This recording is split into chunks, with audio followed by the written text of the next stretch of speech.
Olá, boas-vindas a todas e todos aqui da TV 247, começando mais uma transmissão semanal aqui com o nosso querido Fernando Horta. Hoje é terça-feira, 15 horas. Tudo bem, Horta?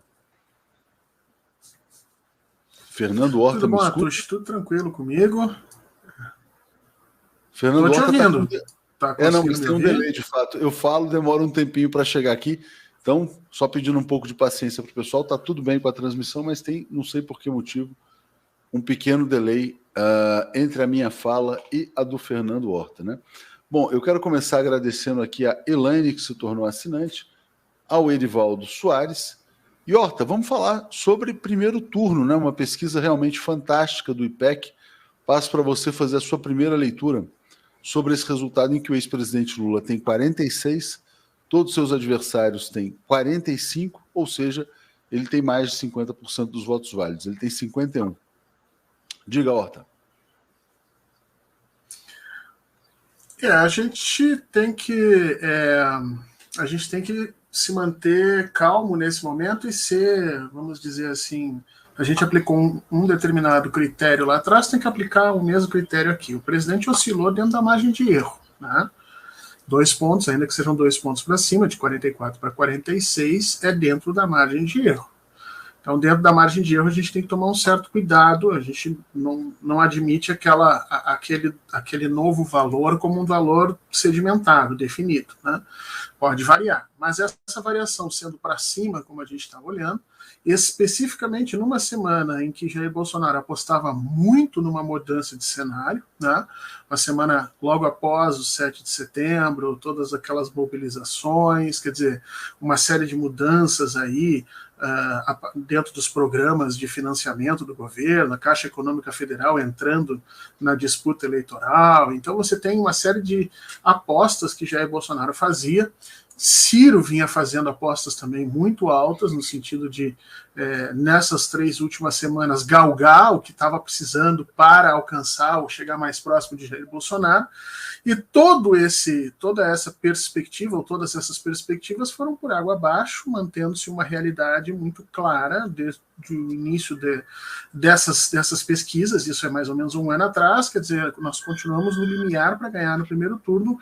Portanto, eu acho que a melhor notícia não é nem a oscilação de Lula para cima. Tá? Acho que a melhor notícia é o fato de que os outros candidatos não conseguiram efetivamente, numa semana importante, tirar aquilo que imaginavam que tirariam em direção a Luiz Inácio Lula da Silva. Foi muito boa a pesquisa nesse sentido, dá um alento muito grande para as forças democráticas no país e espero que ajude também a fornecer melhores subsídios e melhores argumentos para que os candidatos que não estão nessa disputa venham efetivamente buscar acordos para que a gente possa resolver isso no primeiro turno, né? Horta, aí eu entro exatamente aqui no seu artigo, né, em que você coloca o que significa vencer o inominável no primeiro turno. Aí você coloca vários motivos. Eu até acredito que hoje o ex-presidente Lula tem mais chances de vencer no primeiro turno, embora também vença no segundo, né? Eu acho que a vitória está mais próxima no primeiro do que no segundo, que seria uma grande guerra, na verdade. Uma guerra, talvez uma batalha campal aí pela presidência da República no Brasil. Mas por que é tão importante vencer no primeiro turno? Eu peço para você detalhar um pouco o teu artigo. A gente tem vários motivos. A gente tem motivos políticos, motivos econômicos, motivos sociais para ganhar no primeiro turno. Então, os motivos políticos são muito claramente colocados aí. Nós fizemos um grupo de alianças, né, para concorrer no primeiro turno. Nós fizemos alianças com partidos que nós não faríamos originalmente, com figuras históricas que nós não faríamos originalmente. Esse grupo de alianças ele tem um preço.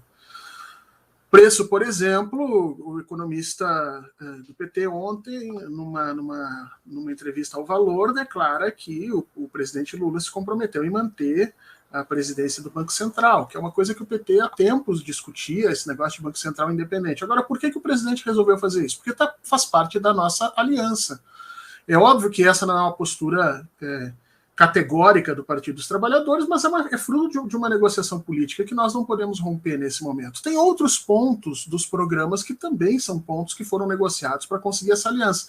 Se você não termina essa disputa no primeiro turno, a negociação para um segundo turno é como se fosse uma segunda rodada, quer dizer, outros partidos vão entrar nessa coisa. Vai entrar o partido da Simone Tebet com mais força, vão entrar outros partidos aí de um lado e de outro, e você começa a reorganizar essas alianças políticas, e isso tem um custo. Portanto, vencer no primeiro turno termina esse custo. O segundo motivo que eu acho que é importante ainda político é vencer no primeiro turno libera Luiz Inácio Lula da Silva para entrar de cabeça nas campanhas estaduais, especialmente Rio, São Paulo e Minas Gerais, onde efetivamente a coisa está enroscada, né? Embora São Paulo esteja com um panorama muito positivo e tal, mas as coisas não são simples, nós teríamos essa possibilidade, né? Motivos econômicos, eu acho que você desautoriza toda e qualquer movimentação que Jair Bolsonaro possa fazer nos próximos 30 dias e, obviamente, nos 60 dias subsequentes a esse, que tinham como interesse angariar votos. Não há mais necessidade, quer dizer, essa loucura toda de ficar mexendo nos preços, essa loucura toda de ficar arrumando dinheiro, tirando de orçamento daqui e de lá, tudo isso vai ter um custo lá adiante no ano que vem. Você parar com esse tipo de fanfarronice nesse momento é muito importante. Tá? E passar, obviamente, para o mercado já uma ideia de segurança, dizendo, olha, as regras serão essas, a condição será essa e ponto final. A vitória em primeiro turno... Ias falar alguma coisa, Tuxi? Oi? Não, vou falar. Tá com esse pequeno problema de delay, mas dá para a gente ir se entendendo aqui. Eu diria, Horta, que a vitória em primeiro turno é muito boa para a economia, para a estabilidade econômica. Ela é muito boa também para a política, né, no sentido de acalmar um pouco a situação. Ela é boa emocionalmente para os brasileiros, porque saem desse estado de permanente angústia. É boa, inclusive, para o entretenimento, né? Porque, enfim, a gente já entra em clima de Copa do Mundo logo a partir do dia 3 de outubro. A Copa do Mundo começa logo na sequência, é importante ter isso em mente também. Mas, sobretudo, né, eu acho que assim, a grande questão é encerrar essa maratona que foi a luta pela reconquista democrática no Brasil, que começa logo após o golpe de Estado contra a ex-presidente Dilma Rousseff, abril de 2016, aquela sessão infame na Câmara dos Deputados, depois o afastamento, né? Ela fica numa condição delicada até 31 de agosto de 2016, quando é afastada pelo Senado Federal. Desde então, o Brasil vem vivendo assim, uma humilhação, né? Uma humilhação que já dura mais de 6 anos, o governo Temer, uma vergonha planetária, o governo Bolsonaro, quer dizer, a imagem do Brasil destroçada no mundo, e também tem um quê de reparação histórica. A volta do Lula à presidência, o Brasil tem essa obrigação, né, com a sua democracia, com a sua história, né, que é devolver a presidência ao Lula, que é o presidente, deveria ser o presidente legítimo do Brasil, porque se pudesse ter sido candidato em 2018, teria sido eleito. Então é uma virada de página, e aí zero o jogo e vamos começar de novo. Eu acho que tudo isso é muito importante. E houve uma fala ontem do Jair Bolsonaro, não sei se você viu, muito estranho. Ele concedeu uma entrevista para um podcast, falou, não, olha, se eu perder vou me recolher, não sei se eu tenho algo a mais para fazer nesse mundo. Achei estranho, assim, até de alguém que pode estar planejando algo meio trágico, talvez violento, contra ele mesmo, né? Mas parece que há um clima de desespero na campanha bolsonarista, a derrota parece ser inevitável, então passo para você também refletir sobre... Porque é o seguinte, quer dizer, houve o 7 de setembro, né? Lógico, tem casos de violência aqui e acolá, bolsonarismo é violência, né? Mas será que não existe o cenário? Ele fala em entregar a faixa, né? O que você achou disso, quer dizer, dessa última fala dele? Tuxa, eu fiquei bem preocupado, ele fala coisas piores ali, ele promete cometer suicídio. Tem uma hora na fala dele que ele diz, não, com a minha idade eu não tenho mais nada o que está fazendo no planeta Terra, né? Ele diz, eu acho que tu tá mutado, pelo menos para mim tá mutado. Não, ele diz exatamente isso. Eu fechei o microfone, só falei aqui, só tem uma palavrinha aqui, mas diga, por favor. Tá. Não, então ele ameaça cometer suicídio, e acho que isso foi pensado, viu? Acho que foi pensado no sentido... Lembra que na semana passada nós falamos que o o fascismo funciona através de linhas gerais, né, de ordens ideológicas que você emana e tal. Quer dizer, o líder fascista ele nunca pede que as pessoas, nunca dá ordem para as pessoas fazerem atos brutais, ele simplesmente indica que esses atos brutais seriam em benefício da pátria. Então, eu acho que Jair Bolsonaro deu, de novo, uma demonstração, primeiro, de covardia muito grande, e depois ele começa efetivamente a aumentar o preço da derrota dele. Veja, o preço da derrota dele a partir da fala de ontem não é simplesmente a saída dele do governo, mas é o suicídio dele. Ele declara ali que ele não tem mais nada o que está fazendo no mundo, no planeta Terra. É uma fala muito ruim. E quando ele faz isso, ele coloca desespero nos seus apoiadores, né? Diferentemente do Lula. O Lula perdia a eleição, não, na eleição que vem eu estou aqui de novo, nós vamos batalhar e tal. Sempre tem uma mensagem de futuro. A mensagem de Jair Bolsonaro é uma mensagem de corte, ou seja, se não for a eleição, não tem mais. E esse é um recado muito grave na atual situação política brasileira, porque isso implica em você jogar com as expectativas dos apoiadores de Jair Bolsonaro de uma forma em que parece que não vai haver futuro sem Jair Bolsonaro.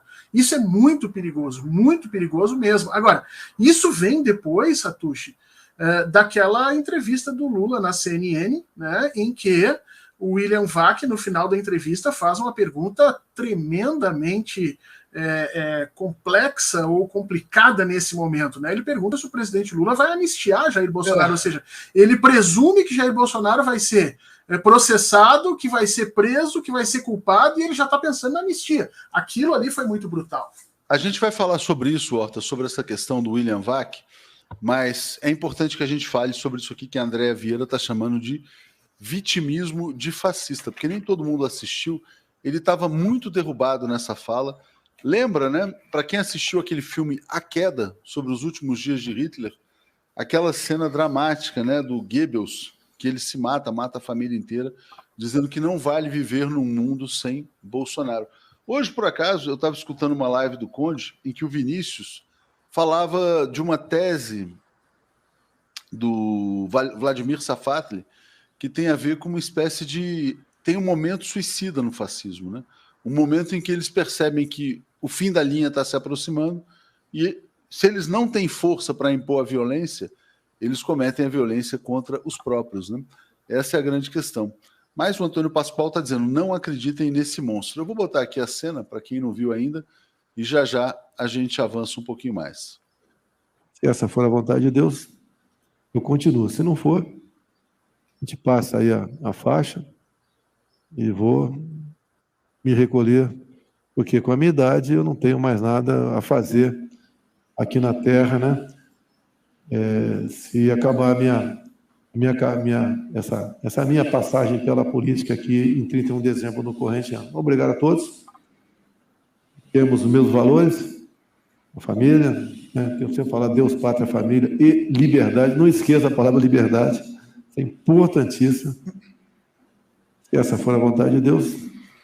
Muito sério, né, Horta? Quer dizer, isso é uma fala suicida, né? Isso, como você colocou, bem colocado, pode ser um grande teatro, né? Ele é um grande manipulador, ele está sempre manipulando, mas não se deve menosprezar também esse tipo de colocação. Ele fala, a minha passagem pela política, ele confunde a passagem pela política com a passagem pela vida. Diga, Horta. E isso é muito importante. Primeiro, eu acho que essa questão do suicídio ela é uma questão, nesse momento, retórica, tá? É um argumento de Jair Bolsonaro para colocar fogo na sua militância. Quer dizer, ele diz o seguinte, olha, ou nós ganhamos ou né, não tem futuro se nós não ganharmos. Não há futuro num governo Lula. Esse é o primeiro ponto. Isso é muito ruim, porque isso coloca a sua militância na condição de, se nós não fizermos nada, o mito, né, vai se matar, o mito vai terminar. Então aí você começa a abrir todo um leque de atitudes políticas e sociais que os seus apoiadores podem tomar, que certamente não teriam se o líder tivesse dado uma mensagem positiva. O segundo problema que eu acho aí é que claro que é um instrumento retórico nesse momento, mas o suicídio não é algo que está, vamos dizer assim, longe da perspectiva de Jair Bolsonaro efetivamente. Porque se ele tiver que enfrentar as instituições por tudo o que ele já cometeu, o resultado muito provável é a cadeia, né? E aí você tem que se perguntar se efetivamente Jair Bolsonaro está disposto a fazer isso, né? De qualquer forma, eu acho que foi um tremendo teatro num momento muito, muito tenso da campanha eleitoral, e eu, se fosse da campanha de Luiz Inácio Lula da Silva nesse momento, eu redobraria, triplicaria, quadruplicaria a segurança de Luiz Inácio Lula da Silva, porque a mensagem de Jair Bolsonaro é ou ele ou eu, e não é só na política. O universo em que ele passa essa mensagem agora é o universo existencial, não é mais só o universo da política. É como se ele estivesse dizendo, não há espaço na vida para nós dois, para eu e Luiz Inácio Lula da Silva. Isso é muito perigoso. Não, você tocou no ponto essencial, né? Ele está dizendo assim, quer dizer, nós dois não podemos habitar o mesmo planeta, né? Ele luta pela liberdade, supostamente, né? E a Marisa Heikelmeier está dizendo, sim, um grande teatro, insuflando a manada a defendê-lo, né? Alice Pinto Ayão está dizendo, não é totalmente descartada a possibilidade, já que, se sair da política, ele e toda a família vão em cana.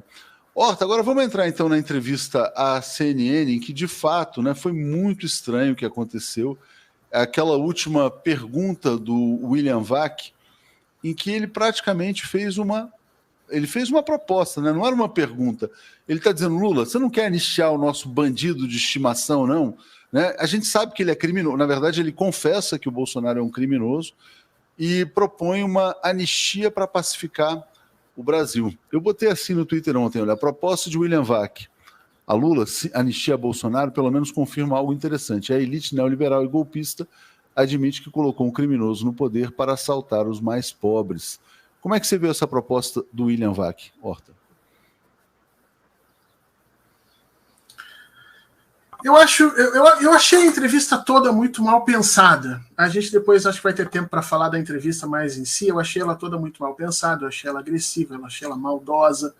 Mas esse ponto em especial é um ponto tremendamente sensível. Se eu faço parte da campanha de Jair Bolsonaro, eu teria entrado imediatamente já com uma representação contra ele, porque o que o William Vac faz é abrir processos contra Jair Bolsonaro, condenar Jair Bolsonaro, prender Jair Bolsonaro e perguntar e eleger Luiz Inácio Lula da Silva. Tudo isso ele fez numa pergunta só.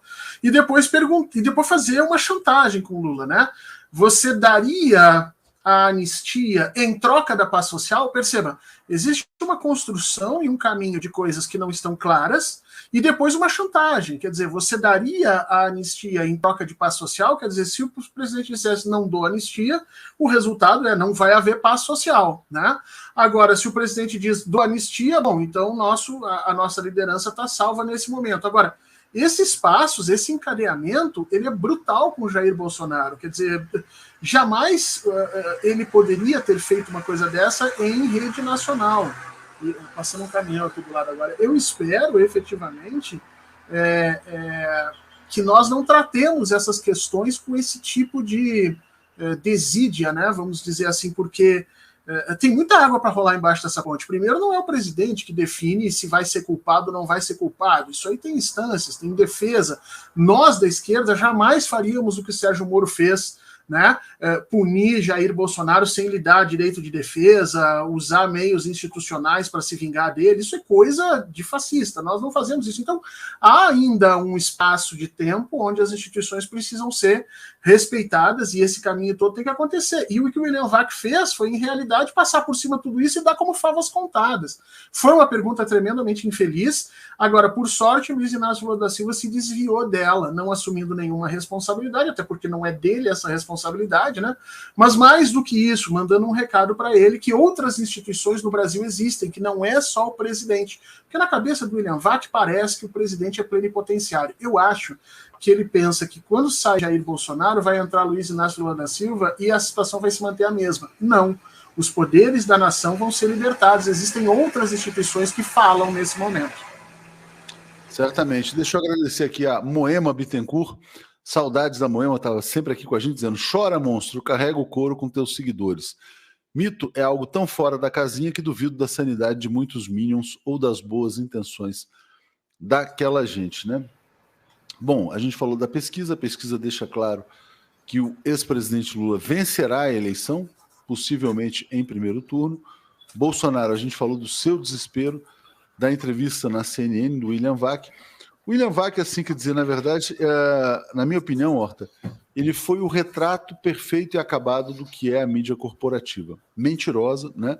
Ela sustenta falsidades históricas, como o impeachment, né? Ele fala, não, o impeachment da Dilma foi um ato jurídico perfeito. Historicamente, você pode até dizer que foi golpe. Bom, mas é a história que conta, não é a formalidade, o formalismo jurídico, né? E mesmo do ponto de vista da formalidade jurídica, foi golpe, porque o Congresso Nacional não tem poder para inventar crime de responsabilidade. O Supremo Federal se omitiu. Por isso é que quem bem definiu foi o Romero Jucá. Era um golpe com o Supremo, com tudo, né? Foi um golpe parlamentar com o apoio do Supremo Tribunal Federal. Por quê? Porque era controlado pelo capital financeiro. Mas aí ele conta mentiras, inclusive, sobre o desempenho econômico no governo Dilma, fala de um déficit fiscal que não existiu naquela dimensão. Aliás, a Dilma produziu superávites durante quase todo o seu governo. Na hora que o Lula ia contestar uma mentira contada pelo William Vac, ele desviou do assunto. Então foi aquele retrato, né? Uma imprensa que meio que segue as ordens do capital financeiro, da Avenida Faria Lima. Foi bom para as pessoas enxergarem o que é o, entre aspas, jornalismo profissional no Brasil. Fala sobre essa entrevista do Vac, Horta, e a gente depois passa para Marina Silva, Ciro Gomes, outros temas. Diga lá. Olha, Tuxa, eu acho que o Vac ele demonstrou toda a sua pequenez nesse processo, né? Ele demonstrou toda a sua incapacidade de efetivamente atuar como um jornalista sério num momento tão grande. Primeiro, ele fez ataques ao presidente, ataques subreptícios, ataques em metatexto tremendamente desconfortáveis. Quer dizer, trouxe à tona a discussão sobre bebidas alcoólicas, que é uma coisa que a direita a vida inteira atacou Luiz Inácio Lula da Silva, e que, obviamente, aquilo ali teve por objetivo colocar o presidente numa situação pelo menos, né, chata, mentiu alguns dados que foram colocados, tomou decisões ali, atalhou o presidente no momento em que ele estava respondendo para obter resposta própria. Quer dizer, ele pergunta quem é o responsável pela corrupção. Aí o presidente Lula vai dizer, não, o responsável somos nós, mas o presidente ia dizer, nós porque criamos mecanismos para investigar essa corrupção, né? Só que o William Vac, ele atalha o meio da conversa para gerar o meme, né? E aí quando o presidente diz assim, quem é o responsável? Nós, aí ele atalha e diz assim, finalmente obtivemos uma resposta, então. Quer dizer, aquilo ali é de uma falta de ética, quer dizer, o entrevistador atalha o entrevistado para fazer parecer que a tese do entrevistador finalmente foi comprovada. E não era isso, sabe? Um bom jornalista, ele consegue tirar as informações do entrevistado, mas jogando na bola, jogando abertamente, fazendo perguntas duras, mas não atalhando e invertendo o sentido da resposta. O sentido da resposta de Luiz Inácio Lula da Silva é, nós criamos mecanismos para investigar a corrupção. Isso não quer dizer que nós sejamos o momento mais corrupto da história, mas fomos o primeiro momento em que se investigou. Se houvesse essas instituições antes, teria se encontrado essa corrupção antes. Eu achei a entrevista tremendamente de mau gosto, achei perguntas frágeis, fracas, desnecessárias em determinado momento. Essa última pergunta, por exemplo, é uma pergunta jogada fora, essa que ele faz da anistia do presidente. Agora, você falou bem, Atushi, ele é a cara, mas eu acho que não é de toda a mídia corporativa, não, porque a mídia corporativa, pelo menos na entrevista da Rede Globo, o Bonner teve uma atitude grandiosa, de chegar lá e dizer, o senhor não deve nada à justiça, né?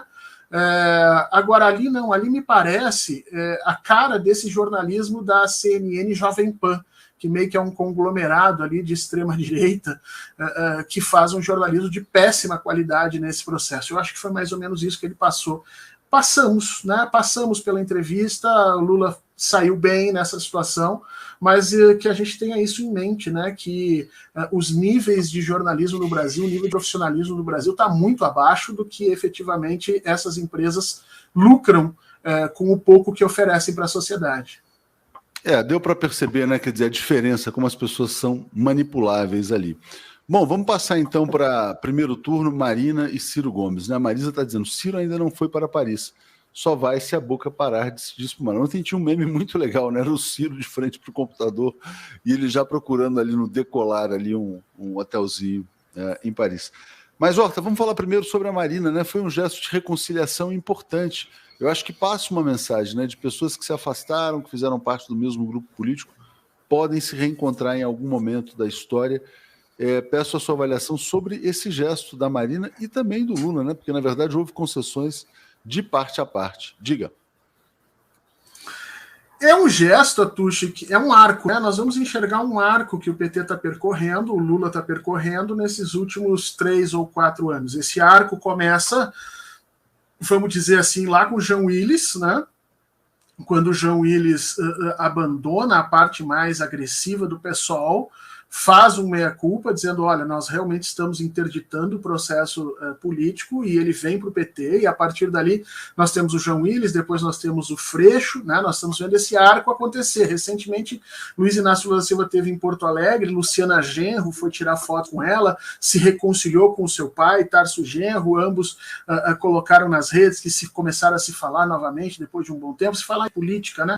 E agora o Lula termina esse arco, que de alguma maneira envolveu, obviamente, aí o próprio vice-presidente, me fugiu o nome dele agora. Alckmin. O próprio Alckmin, na chapa. Então é um arco grande que a gente tem aí, e termina agora com Marina Silva. Acho que termina com Marina Silva, que tinha sido uma das pessoas mais importantes e influentes aí no primeiro governo Lula. Acho que ela não teve uma primeira passagem no Ministério do Meio Ambiente virtuosa, mas ela tinha boas ideias e ali ela não conseguiu concretizar. E há uma ruptura logo ali no início que leva a Marina Silva e o PT a caminhos distintos que não foram nada bonitos. Eu acho que esse arco se completa agora.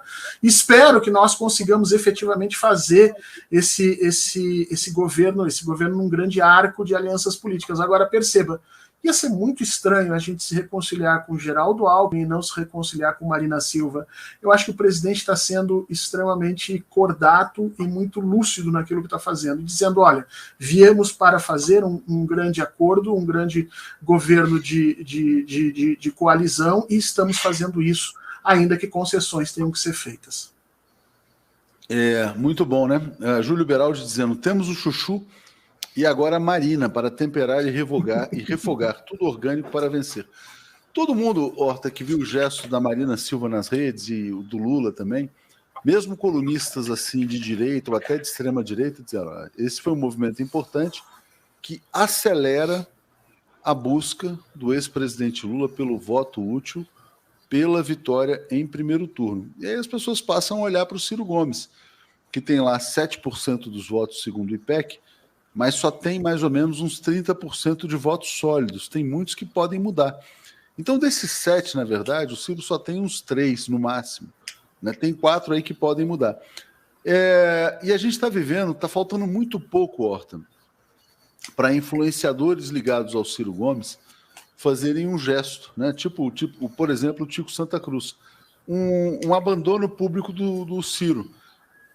Eles fariam da seguinte maneira, elogiando o Ciro, tal plano de desenvolvimento, mas dizendo, quer dizer, que nesse momento todos precisam se unir contra o fascismo. E o Ciro já está pressentindo esse abandono. Ele está colérico nas suas redes sociais, ele está sempre babando, espumando ódio, porque ele já está vendo o abandono que está ali na esquina.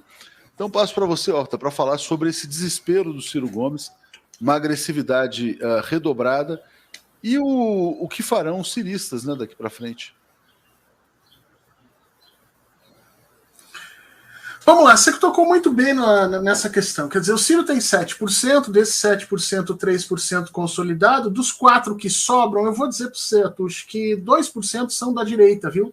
São votos que eram de Bolsonaro e que hoje estão com o Ciro. É uma espécie de bolsonarismo que come de garfo e faca e que, de repente, ficou um pouco chocado com algumas das coisas que o Bolsonaro fez e continuou, então, buscando um candidato que replicasse um pouco daquela percepção. Então, na realidade, ainda que Ciro abandonasse, eu acho que nós teríamos um percentual de 2%, 3% que iria para Luiz Inácio Lula da Silva. Não é muita coisa, mas nesse momento significa a certeza de vitória no primeiro turno.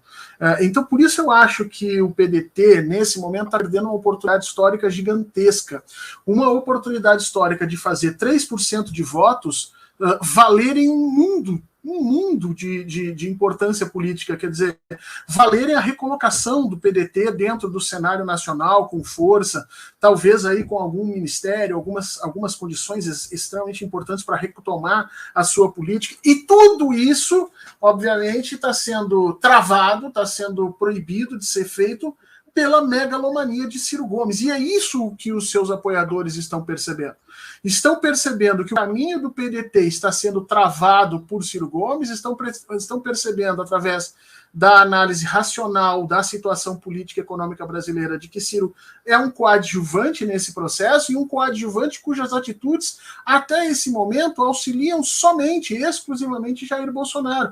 E esses apoiadores, racionalmente, percebem que não é esse o caminho e dizem, não vou fazer parte dessa situação. Então, eu acho que a campanha do presidente tem que seguir esse bom caminho, temos que seguir batendo na tecla do voto útil, temos que seguir pressionando, mas eu acho que o presidente tinha que começar a abrir frentes diretamente para convencer e conversar com o PDT e os antigos pedetistas e dizer, gente, esse é um momento mágico. Os 2% de votos de vocês que Ciro tem, porque vamos lembrar que os outros 2% veio da direita, vai voltar para o Bolsonaro, mas esses 3% que o Ciro tem hoje, que são votos progressistas, fariam uma enorme diferença para o povo brasileiro. É a chance do PDT se recolocar como partido no cenário internacional, no cenário nacional. Certamente. O Wilton está dizendo, Ciro quer a xepa do fim do bolsonarismo, né?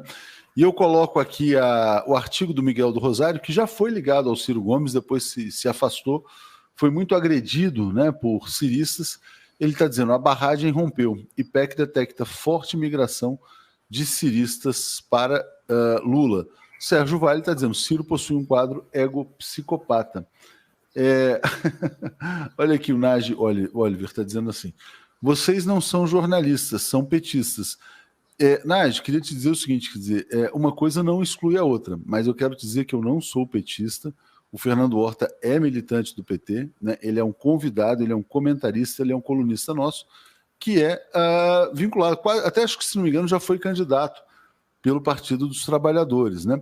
Mas nós somos jornalistas, então a gente tem compromisso com a verdade factual. A gente traz aqui, a gente não esconde o nosso lado, então a gente deseja a vitória do ex-presidente Lula, porque ele é o candidato que tem mais condições de derrotar o nazismo brasileiro. Você pode até achar que há um exagero em chamar o bolsonarismo de nazismo, mas os judeus, né, que estudam a fundo esse tema qualificam bolsonarismo como nazismo. Eu vou até tirar o artigo aqui do Miguel do Rosário, e vou botar aqui um artigo do Jean Goldenbaum, que é um colunista nosso também, da comunidade judaica, estuda profundamente o nazismo, né? E ele está dizendo aqui, olha, iconografia e linguagem, nazismo e bolsonarismo. O bolsonarismo é o nazismo brasileiro. Espero, então, que agora você entenda por que nós apoiamos o ex-presidente Lula, porque ele tem condições de derrotar o nazismo no Brasil. Muitas pessoas, Nagy, apoiaram Hitler na Alemanha. Depois elas viveram 30 anos se escondendo, porque era uma vergonha. Inclusive os filhos, os netos perguntavam, é verdade que seu pai, seu avô era nazista?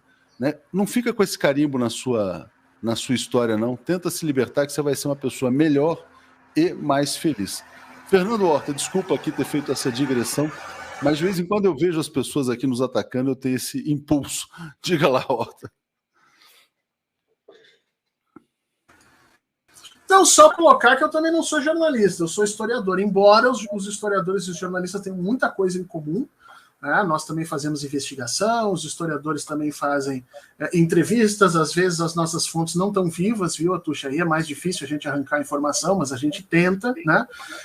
Mas eu não sou jornalista e nunca escondi meu lado. Eu acho que essa história de pessoas ficarem escondendo o lado ou serem neutras é uma grande bobagem, porque neutralidade não existe. O que você está fazendo é aumentando o nível de desinformação daquele que está efetivamente te observando, te vendo, te lendo, enfim, consumindo aquelas ideias que estão lá. Eu fico mais ou menos nessa situação aqui. E que bom, né, que o Nagy se manifestou ali para que a gente pudesse fazer essa essa condição, né? Todos os jornais sérios do mundo fazem isso, o New York Times faz isso, o Washington Post faz isso, quer dizer, em determinado momento eles abrem os seus editoriais e dizem, vamos apoiar tal candidato por conta disso. É só o Brasil que se construiu em cima dessa ideia de neutralidade tosca que, no fundo, esconde os interesses corporativos que tem ali por trás. Não, certamente, mas quando eu falo assim, quer dizer que eu não sou petista, embora a gente apoie o Lula nesta eleição, pode ser que na próxima a gente tenha uma outra alternativa, pode ser que sim, pode ser que não, e a gente sempre vai tentar apontar o que a gente considera melhor para o Brasil e para os brasileiros. O Chiro Sander está dizendo, ó, senhor Nage, já foi na Jovem Clã dizer que lá não são jornalistas porque são bolsonaristas? Se tu não foi, tu és um hipócrita, né? E o Sebastião Pinheiro fala assim, não temos que dar explicações a bolsonaristas malucos. Eu acho, Sebastião, que às vezes é bom a gente dar uma posição para esclarecer que as pessoas às vezes não entendem, né? Como é que é isso? Quer dizer, você pode apoiar um determinado candidato e, ao mesmo tempo, ter compromisso com a verdade. Então, por exemplo, se a pesquisa diz que o Lula vence no primeiro turno, a gente fala que o Lula vence no primeiro turno. Se a pesquisa dissesse que o Bolsonaro vence no primeiro turno, a gente diria que a pesquisa, né, que o Bolsonaro venceria no primeiro turno. É isso que a gente faz. Mas, entre outros pontos, mas a gente não deixa de dizer o que a gente considera melhor para o Brasil. Horta, então o Ciro Gomes está se acabando, né? Ontem o Wilson Gomes, que é um dos ciristas mais antigos, que mais movimentam a internet, professor lá da Universidade da Bahia, se eu não me engano, ele mesmo colocou, o Ciro se perdeu no personagem, né? É mais um que está pulando fora. Como é que você vê, assim, quer dizer, será que a gente está chegando numa situação em que o próprio apoio do Ciro ao Lula, caso ele declarasse, não faria a menor diferença? Ele já se tornou irrelevante a ponto de nem precisar declarar apoio para A ou para B?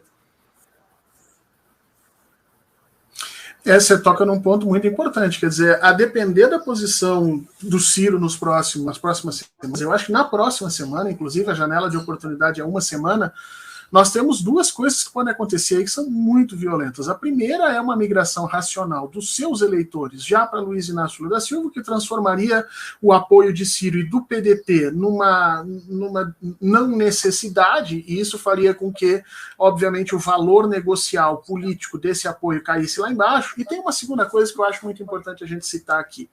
Dentro do PDT hoje há uma luta muito grande de correntes, inclusive correntes neonazistas, tá? Correntes de extrema direita que estão dentro do PDT.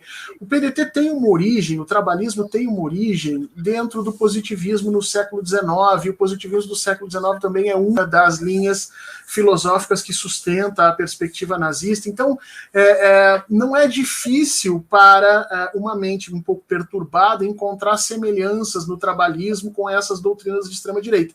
Isso é uma das coisas que está acontecendo hoje com o PDT. O PDT está sendo tomado internamente por esses grupos. O meu medo é que se os apoiadores, os progressistas dentro do PDT migrarem para efetivamente o presidente Lula, que o PDT faça um caminho, uma guinada muito grande à direita por conta dos grupos que ainda se mantêm lá e apoiadores, obviamente, de Jair Bolsonaro e de uma perspectiva cirista cada vez mais à direita. Eu tenho medo da gente perder efetivamente o trabalhismo do PDT para as próximas gerações. O PDT tem que pensar muito nisso.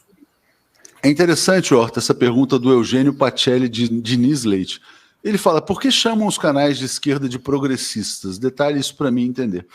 É interessante, o Horta acabou de usar a palavra trabalhista para se referir ao PDT. Eu me considero, Horta, mais um trabalhista do que um progressista. Eu, pessoalmente, né? Mas aqui no 247 a gente tem vários progressistas. Tá? Eu acho que essa palavra progressista, ela tem muito a ver com a maneira como a esquerda se define nos Estados Unidos, né? Que você tem os progressistas, né? Que são aqueles que querem, na verdade, avançar nos direitos individuais, nos direitos, na proteção das minorias, enfim, tantas coisas aí que são associadas a essa ideologia progressista. Mas essa é uma palavra que às vezes engana mesmo, porque, por exemplo, você tem partidos de direita que se definem como progressistas, tem inclusive um partido que é o PP, que o Bolsonaro podia estar no PP, era um partido progressista. Eu acho que essa definição progressista, ela não define muito bem o que é ser de esquerda, né?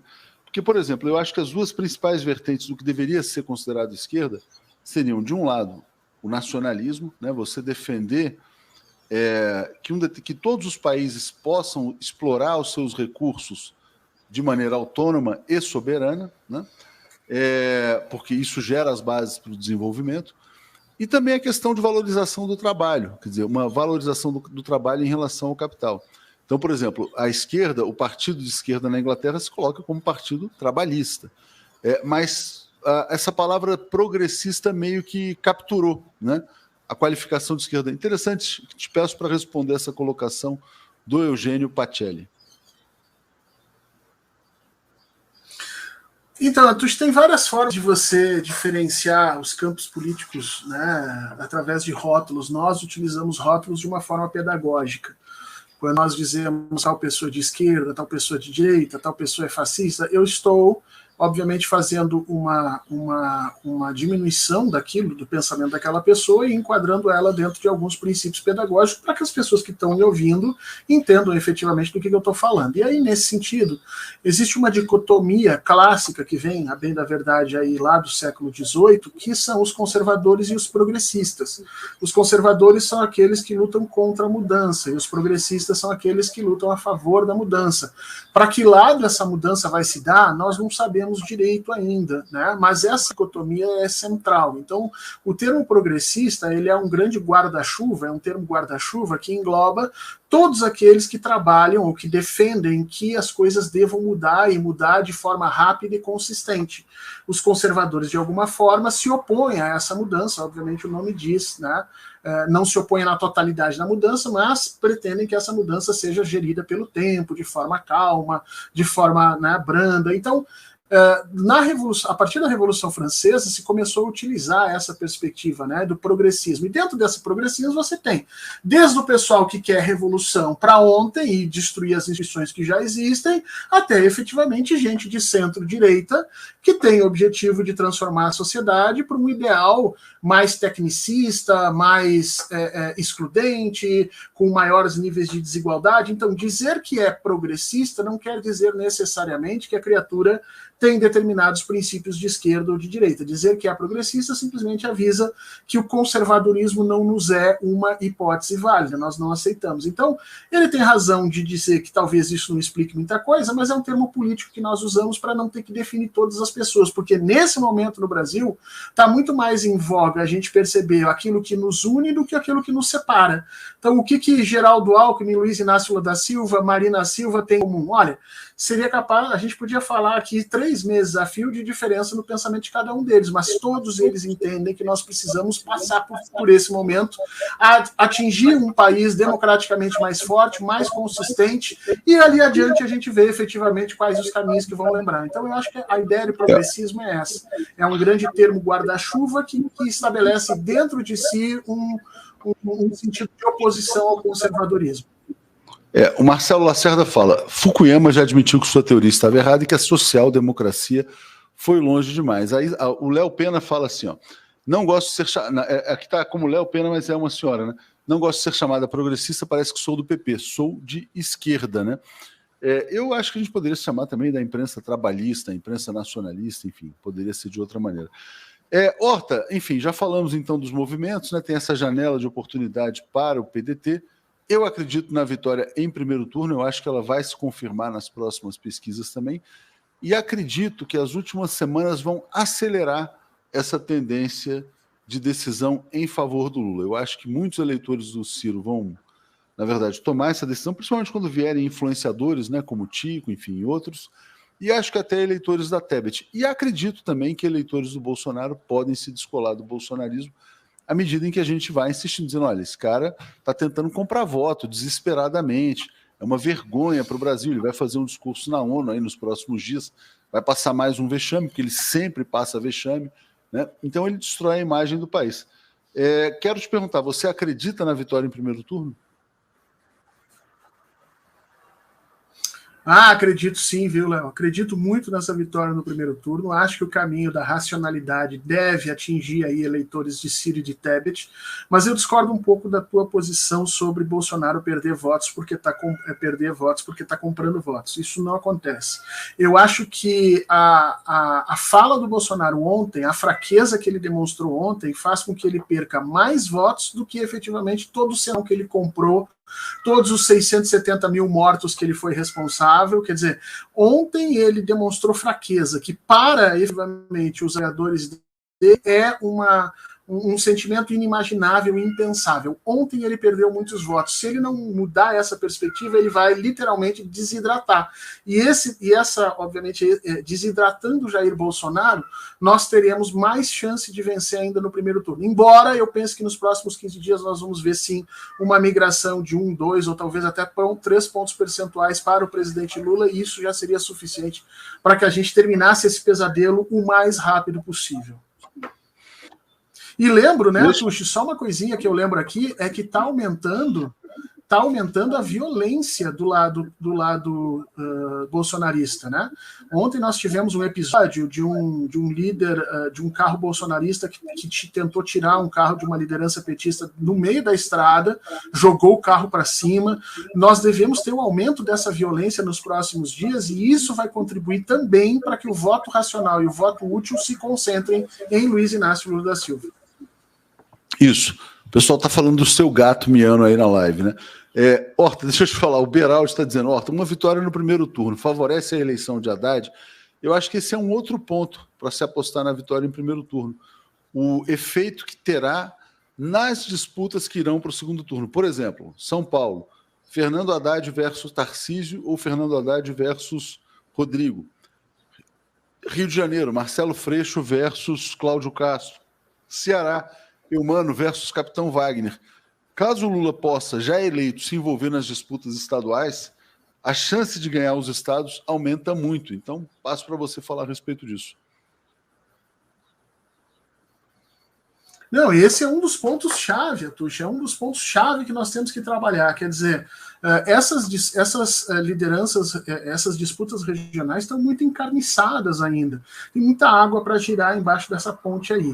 E você vencendo e desarticulando o bolsonarismo em nível federal, você dá perspectiva para que os atores dos estados comecem a refletir claramente entre queremos ter um governador alinhado com os interesses do governo federal, e obviamente aí nós temos uma sinergia política importante, ou queremos ter um governador de oposição muito calcada aqui dentro. Isso faz com que grande parte do empresariado acabe também começando a pensar nos seus interesses. E, obviamente, os seus interesses é ter políticas alinhadas de Estado e de governo. Ainda que sejam políticas que não sejam as favoráveis aos empresários, é melhor ter a segurança do alinhamento do que efetivamente enfrentar 4 anos de disputas internas. Então, o Luiz Inácio Lula da Silva, podendo entrar de cabeça nessas campanhas, aumenta muito a chance de nós conseguirmos um grande arco favorável à transformação do Brasil nesses 4 anos. Horta, eu vou ler agora, acabei de receber num grupo de WhatsApp uma mensagem de um publicitário eleitor do Ciro Gomes. Peço sua paciência aqui porque ele pede, inclusive, que essa mensagem chegue ao Ciro. Olha o que diz aqui o ex-eleitor de Ciro Gomes. Ele fala, estava desde 2017 em um grupo do PDT. Ajudei na campanha do Ciro em 2018. Estava até agora como ouvinte. Hoje finalmente saí. O texto abaixo foi minha última mensagem por lá. Amigos da turma boa, estou aqui com vocês neste grupo de WhatsApp desde a eleição passada. Sou publicitário premiado, me aproximei de Ciro em um restaurante de São Paulo em 2018. Entreguei meu cartão, queria ajudar. Almocei com lideranças do partido, trabalhei e consultei de graça na última campanha. Acreditei que Ciro era o melhor candidato para derrotar Bolsonaro então. Haddad deveria ter deixado Ciro passar. Fiquei decepcionado com ele e com o PT. Sou centro-esquerda, sou empresário, sou pai de 2 meninos pequenos. Temo pelo Brasil em um segundo mandato de Jair Bolsonaro. Ele é perigoso demais, cruel demais, corrupto demais, incompetente demais. O Brasil não vai aguentar mais 4 anos de desgoverno e desconstrução. A Amazônia e o Cerrado não vão aguentar mais. As crianças do Brasil não merecem, os seus filhos não merecem. É chegado o momento de pedir a vocês que vejam o cenário desta eleição que ocorre em algumas semanas. Infelizmente, Ciro não tem chance. Temo pelo Brasil em um segundo mandato de Jair Bolsonaro. Precisamos dos votos todos da esquerda, do centro e da direita moderada para juntos derrotá-lo. Vou votar 13 para votar 12 na próxima, sem que a democracia corra risco, para poder continuar votando 12. para poder continuar sonhando com um país melhor para nós todos. Gostaria muito que essa mensagem chegasse ao Ciro, que de repente tocasse a alguns de vocês. Sabe quem precisa ganhar essa eleição? O Brasil. Então está aqui. Acabo de ler a mensagem de um ex-eleitor do Ciro Gomes que hoje declara voto no ex-presidente Lula em função do risco representado pelo nazismo. Diga, Horta. É muito interessante o que ele diz, né? Votar 13 para poder depois votar 12. E isso, na realidade, é o mesmo argumento que o Reinaldo Azevedo está utilizando. De novo um caminhão chato aqui. É o mesmo argumento que o Geraldo Alckmin, de alguma maneira, utilizou, José Serra utilizou, né? O argumento do, neste momento, o que está em jogo não é se o Brasil vai ficar mais à esquerda, mais à direita. E nesse momento o que está em jogo é se vai ser uma democracia ou não. Se nós vamos continuar num regime de civilidade, se nós vamos continuar num regime em que nós vamos acreditar na ciência, que nós vamos acreditar nas questões materiais, que nós vamos buscar uma sociedade que seja o melhor para todos, ou se nós vamos largar tudo a Deus dará e cada um que se exploda foi o governo Jair Bolsonaro. Então, todos esses atores, incluindo esse publicitário, que escreve muito bem esse refrão, né? Vou votar 13 agora, para poder continuar votando 12 depois. Tem que entender essa situação. Nesse momento, Luiz Inácio Lula da Silva é um escudo contra esse fascismo declarado que nós estamos ali. Então, não é uma questão de você gostar ou não gostar de Luiz Inácio Lula da Silva, é uma questão de você pensar a médio e longo prazo. O risco é muito grande. E se a gente pode resolver isso de forma imediata, resolva. Eu tenho dito para os amigos e para as pessoas, terminou o primeiro turno com o Luiz Inácio Lula da Silva vencendo. Se você quiser ir para a oposição e passar 4 anos criticando e jogando pedra, eu vou estar aí achando que você tem todo esse direito, debatendo com você e talvez até do teu lado, se o presidente resolver fazer alguma doideira. Agora, nesse momento, a única situação que nós temos é vencer esse fascismo, e se isso nos for permitido fazer no primeiro turno, então, gente, façam todos os esforços para que a gente vença no primeiro turno. Mais 30 dias de desespero, desgoverno, de violência, e sabe-se lá o que Bolsonaro pode preparar, talvez o Brasil não esteja preparado mesmo. Certamente, Horta. Tem um pedido aqui de um corte dessa fala, né? A Wilma Santos me pede, já vou passar para o nosso pessoal. E é isso, Horta. Hoje eu vou te pedir para a gente terminar um pouquinho mais cedo. Eu tenho uma reunião agora aqui às 4 horas, mas foi muito bom falar com você. Semana decisiva, né? Temos aí a próxima semana, temos debate depois, e aí a cobertura especial, se Deus quiser, da vitória em primeiro turno do ex-presidente Lula, né? Aqui leio também o comentário do Antônio Luiz Figueiredo. Votei em Ciro em 2018, hoje voto em Lula. Ciro saiu da linha de esquerda, me decepcionou muito. Obrigado, Horta, obrigado a todos que nos acompanharam aqui nessa transmissão. Obrigado, Atush, um grande abraço para todo mundo, até semana que vem. Até.